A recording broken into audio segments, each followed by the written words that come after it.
नमोस्तुचर श्री जीवन कुमार जैन गंगवाल कोलकाता से आपके श्री चरणों में अपनी शंका रख रहे हैं। हे गुरुदेव, आयु बंध और गति बंध में क्या अंतर है? और अगर गति बंध बंध जाता है तो क्या फिर बाद में वह छूट सकता है या नहीं? कृपया समाधान करें गुरुदेव। आयुबंध और गतिबंध ये दोनों ही भिन्न भिन्न कर्म हैं।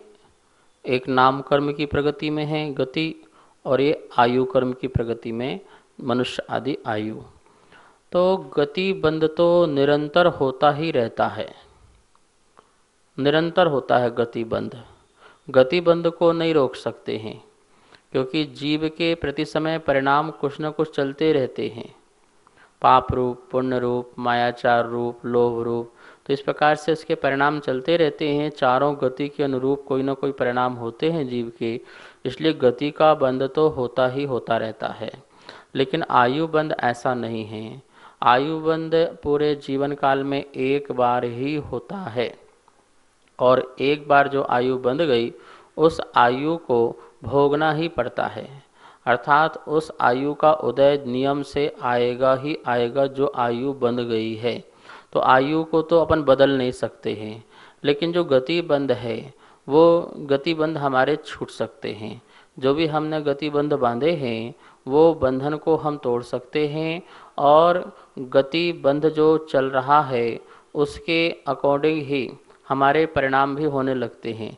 जैसे आपका आयु बंध बन गया नरक गति का, तो अब आपका जो है गति भी उसी रूप से बंधने लगती है, और उसी रूप के आपके परिणाम भी होने लगते हैं। लेकिन जब तक आपका आयु का बंध नहीं बंधा है तब तक आपके जो जो परिणाम हैं उन परिणामों से गति का बंध होता रहता है। गति का बंध जो है वह छूट सकता है। जैसे जैसे अपने गुणस्थान ऊपर जाते जाएंगे उन परिणामों के माध्यम से जो दुर्गतियां हैं, जैसे त्रिंच गति है, नरक गति है आदि, ये गतियों का जो है बंध भी रुक सकता है।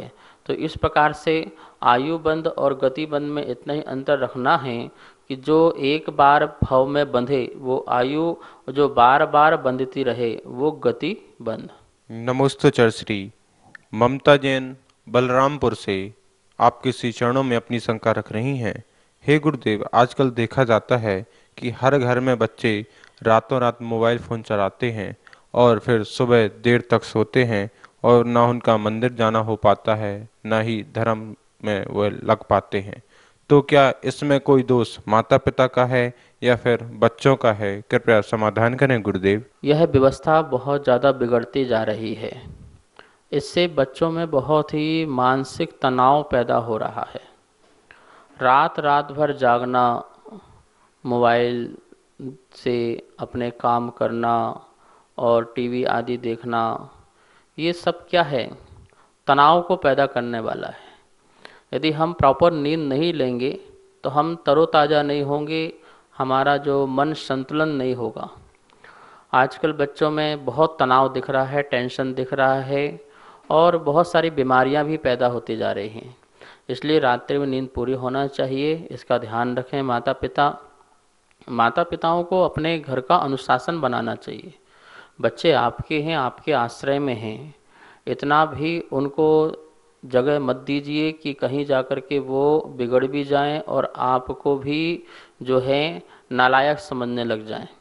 तो इसलिए आप जो हैं बच्चों पर कंट्रोल करें, और बच्चे लोगों को भी ध्यान रखना चाहिए। मैं उनसे कहना चाहता हूँ कि आप अपने जीवन को स्वस्थ रूप से जिएं, और स्वस्थ रूप से जीने के लिए दो बातों का बिल्कुल ध्यान रखें: समय से सोना और समय से खाना। ये दो बातें जो व्यक्ति ध्यान रखेगा तो वो बीमारियों से सदा बचा रहेगा, और जीवन का आनंद भी पूरा लेगा, पढ़ सकेगा, अच्छे कार्य कर सकेगा, अच्छा सोच सकेगा।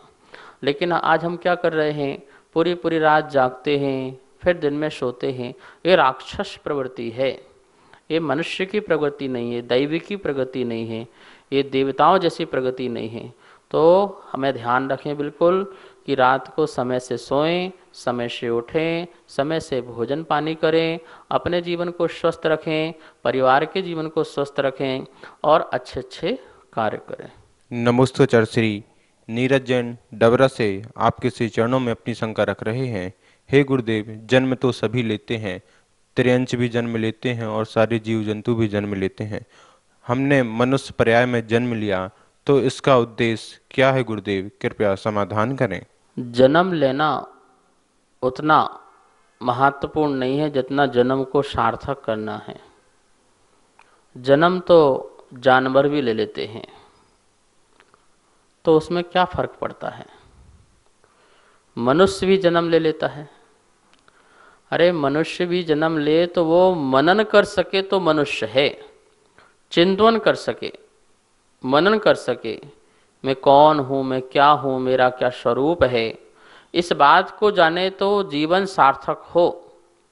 प्राणों से तो तुमने जी लिया, लेकिन चेतन प्राणों से तुमने क्या जिया? चेतन प्राणों से मतलब है शुद्ध ज्ञान से, शुद्ध दर्शन से, शुद्ध सुख से, शुद्ध बल से जो जिया जाता है वही असली जीना कहलाता है। तो शरीर के जन्म पाकर के विषय भोगों में लगा दिया और फिर यूं ही समय बीत गया, आयु समाप्त हुई और मरण को प्राप्त हो गए। ये अनादि से चला आ रहा है जन्म और मरण। ऐसे जन्म मरण हमने अनंतों अनंतों अनंतों बार धारण के लिए, लेकिन एक बार भी यदि ढंग से जिया होता तो आज ये बार बार जन्म मरण नहीं होता। तो जीवन का लक्ष्य हमारा क्या है? जीवन का लक्ष्य हमारा होना चाहिए इंसान बनने का, और फिर इंसान से भगवान बनने का। हम इंसान बने, सच्चे इंसान बने, और इंसान बन करके सच्चे भगवान बने। यही हमारे जीवन का परम लक्ष्य होना चाहिए। बाकी बीच में जीवन जीने के लिए जो जीविका का यापन किया जाता है, उसमें हमारा जो लक्ष्य है न्याय नीति से जीवन जीना, और उसके माध्यम से अपनी आत्मा को भी परमात्मा बनाने का भाव रखना। यही हमारा जीवन का लक्ष्य होना चाहिए। नमोस्तु श्री मंजू जैन जबलपुर से आपके श्री चरणों में अपनी शंका रख रही हैं। हे गुरुदेव, विवाह के बाद मेरे ससुराल पक्ष का व्यवहार सही नहीं है, तो हम उस स्थान पर अपने आप को कैसे व्यवस्थित करें? कृपया समाधान करें गुरुदेव। देखिए, अशुभ कर्मों के उदय से ही हमें ऐसे विपरीत लोग मिलते हैं जो हमें धर्म में सहायक नहीं बनते हैं, जो हमें धर्म ध्यान नहीं आदि करने देते हैं। तो इस प्रकार से यदि आपको अशुभ कर्म या साता कर्म के उदय से इस प्रकार से साधन मिले हुए हैं, ससुराल आदि, तो आप समता रखें, समता का भाव रखें, बिल्कुल सहनशीलता दिखाएं, मौन रहें, और अपने में जितनी सहनशीलता रखेंगे, क्षमता का भाव रखेंगे, उतनी ही आपकी विजय होगी। तो मैं यही कहना चाहूँगा, कितनी भी विपरीतता आ जाए, अपने आत्मा में धर्म को जागृत रखें और क्षमता का भाव रखें। सभी को सादर जय जिनेन्द्र। जैसा कि आप सभी को विदित है कि पूज्य गुरुदेव के द्वारा नित्य आगम के अनुसार आप सभी की शंकाओं का समाधान किया जा रहा है, जो कि पारस चैनल के माध्यम से नित्य शाम को प्रसारित होता है, और पाठशाला भी प्रचारित की जाती है, जो कि तत्वार स्वाध्याय की पाठशाला होती है। ये प्रोग्राम पारस चैनल में शाम 5 बजे से 5:40 तक चलता है। आप सभी अवश्य देखें, और जिस प्रकार से संबंधित, किसी भी प्रकार से संबंधित ये कोई भी शंका आपके मन में है, तो आप नीचे दिए गए नंबर पर भेजें। आपकी शंकाओं का समाधान पूज्य गुरुदेव के मुखारबिंद से आगम के अनुसार किया जाएगा। जय जिनेन्द्र।